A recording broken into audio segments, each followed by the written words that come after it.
as for uNduli ke mfethu ngiyafisa ngazothi umjida bethi angathi ukubuyela ekhaya futhi kube khona kulungisayo mhlawumbe akulungisekanga kahle khona ngempela lesidalo esinqabayo impela ekhaya siyanqaba siyala akwazi ukuthi ngenzeke into enje indida le angeke kwi first game bafethu ngeke ngisho ngathiwa ukholelwe entweni zesintu there is something wrong la akwazi inhlobo kuyaphika ngoba phela ekugcineni lo mjida uyahola ethimini and naye uyayifila leyo pressure ukuthi kushuthi manje ethimini akaseyilutho uhola mahala yabo ibhlungu lento bafethu la khona sethi uyabuyela khona egroundini yabo.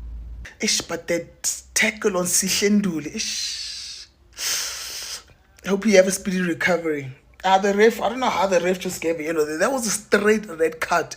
The guy stood from his knee up until his ankle, scraping down. Yo. So Sihle Nduli's first match back, first match gone. Hey. Hey yabona nje ibhlungu lento enzeke kuSihle Nduli ayikho lento enzeke laba fethu ayikho maqaqa lo yamfollow uthola iyellow card akatholi red card and the crazy thing is uSihle Nduli just came back from a long term injury njengoba le outlayer isimhlaba kanje yo bafethu speedy recovery to uNduli man hopefully it's not as serious as it looked because it looked really serious. But our fingers crossed, Kuti, aiko serious as it looked, because Pirates really needs Nduli playing that 6th position. I mean, already Panama injuries to the likes of Ombata and the other players that they mentioned before the game. You know, it would be a huge loss if Nduli ehamba naye njengoba isizini isanda kuqala nje kanje. I came on, man. Now you know Mpempe man came on. You red card clear. Also on behalf of Ngwenya, once more I would like to apologize to the player that was hurt. Nduli, one of the top players that I admire so much, and when you see a player, I know he just got back from a long lay off injury. Then again, when he comes off the field, then you get worried because we want to see all our top players in the country, whether they're playing for Mazulu or Pirates or any other team, it doesn't matter. But all the top players that deserve to be seen on the field, showcasing their talents. So I wish him speedy recovery. Wana uFIFA fethu kumele enze something ngalezi izinto ezikanje bafethu. Abafethu mase behluleke ukudlala ibhola sebedecide ukuqeda amacareer abanye abantu bafethu akusekho right. Yabona nje le tackle le bafethu hayi ngeke.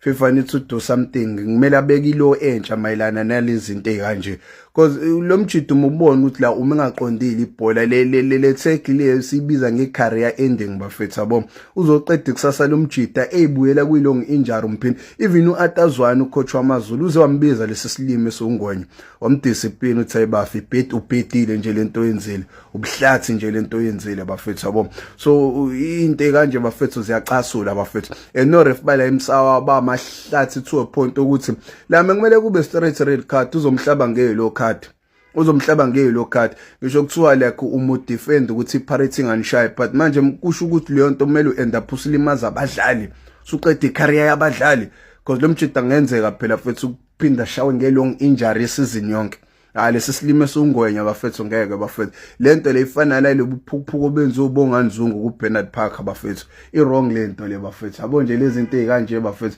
secala ukunyanyisa ebholeni bafethu uFIFA kumele abeke umthetho omusha ukuthi if usha into ekanje bafethu sekususpenda unyaka wonke ukuze abafethu bezothi noma bedefend abasebenzisa umqondo because manje abafethu abasawusebenzisa umqondo baqeda amacareer abanye abadlali because uyazi ukuthi uzoqwa amagame awu3 abuyele egroundini what about lo mdlali asemlimazile uzohlala unyaka wonke ekhaya semqedela icareer yakhe ungazi noma leyo injury yakhe iyolapheka noma ngeke ilapheke yini lezi zinto ezikanje bafethu ziyacasula bafethu abadlali abamusa ukuba nomona abamusa ukumonazelana bafethu ngokuthi ibhola liyakuhlula liyeke ibhola bafethu uDode yabo nje lama tackles kanje ayacasula bafethu awekho grand yabo but anyways ke bafethu congratulations kwamaZulu at least akwazile ukuvikela isithunzi sawo ukuthi Orlando Pirates ingagodungi no 3 point lapha eThekwini manje ayi yabona le game le bafethu ayivele nje mfethu imicasula le game le bafethu ukuthi ungavela uzomosha icareer umunye umdlali kanje bafethu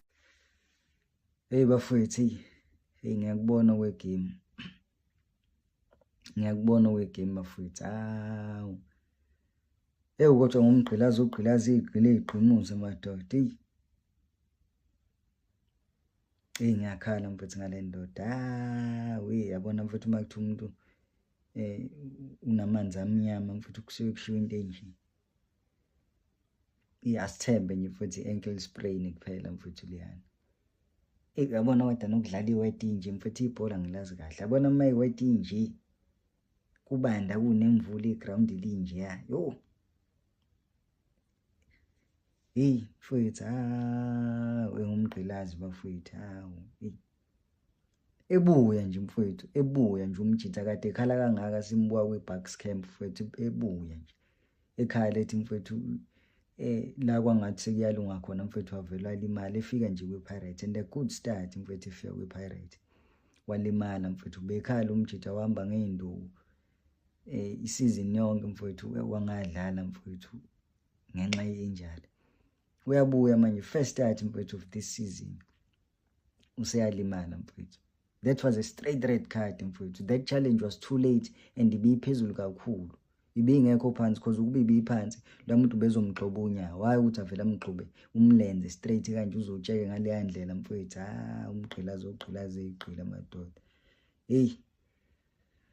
Mfethu ngathi angalulama nje. I hope it's only an ankle sprain mfethu. I hope it's only an ankle sprain. Injury engadingi ukuthi aye kumalokhuzana kuma-surgery. And uyazi uma uyibuka mfethu lanto it's like uphukile mfethu indlela ebuya ngayo liyathekela. But i-ankle flexible bafethu. Let's hope akaphukanga. But mfethu by the looks of that injury, that was a scary tackle. That was a scary straight red card tackle, that one. Ngiyayibona mfethu game. Ngiyabona nje imoya mfethu yabadlali vele yahlukumezeka lapha because they know ukuthi what is been through. Imoya yabadlali nje vele yahlukumezeka lapha and igame yavele yahlakazeka mfethu salahla icontrol center. Kwangena ama-inexperienced players angajwayele nokudlala ndawonye.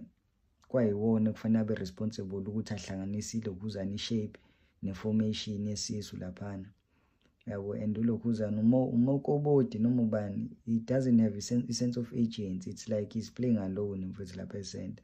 He will make too many mistakes if ezodlala ngale yandlela leyana. Yabona nje bafethu umoya wamawukho kahle uphansi kakhulu. Yabo. And bafethu yabona nje angifuni ukuphawula kakhulu ngegame because manje into engishayisa ivideo mina ulokhuzana umgqilazi madoda ugqilazi iqhile iqhimuza usihle nduli. Iyona into enza ukuthi ngishaye ivideo namhlanje. Bengingafuni nje ukuphawula ngegame kahle because manje akusizi kuloko siphawula ngento eyodwa njalo sikhala ngento eyodwa njalo sikhala ngento eyodwa. Yabo kodwa manje kubeni bekhombisa futhi laba abaphezulu ukuthi cha izikhalo zethu abazizwa noma kuthiwa bayaziza futhi bayasitshengisa ukuthi babaphethe bazofaka noma abafuna ukumfaka. Yabo. Kodwa mfethu uyabona lo amjitha ka number 9. Uma ungafika umbuze nayo mfethu umbuze nayo ukuthi do you think you deserve to be in that starting 11 for Orlando Pirates? Uzokutshela naye ukuthi cha uyabona manje senginikiwe ithuba ngihlulekile. Ukutshela ngibonile abalandeli sebekhuzana abanye bevuka nje bovu manje sabekhathele mfethu patience bayiluza abantu meke bahlala isikhathi eside belokho benzelwe into eyodwa bayiluza patience abantu and bazomjikela into ezowenzeka. Ngijabulile nje mangibabona besakwazi ukuthi bakhuzane bodwa kuthiwa hayi bafethu ehlisana imimoya. Ngijabulile mangibona le nto leya umunye wabalandeli ekhuza abanye bese bevuka nje bovu laphana base bekhuza. Kodwa ke mfethu siyalimala ekugcineni, siyalimala nje ekugcineni. Iqiniso lihle. Siyalimala ekugcineni bafethu. Engeke singakhala futhi uma silimala because ukudliwa noma ukudraw kwePirates akulimaza abadlali kuphela. Yabo. At least abadlali bayakwazi ukulwa egroundini uma ukuthi banenkinga nokuthi bayaluza. Thina sikwazi ukulwa egroundini so khuluma khona kanje. Uyabo. So nje bafethu siyalimala mfethu kodwa ngumgqilazi bafethu ngikubona konke. Mfethu umjithe ebuya kwi-injury and worst part ukuthi iminyaka mfethu iyahamba iyamshiya iminyaka. I think ukuthi kuma-30 zakhe manje nayo umgqilazi. Yabona mfethu ishwa.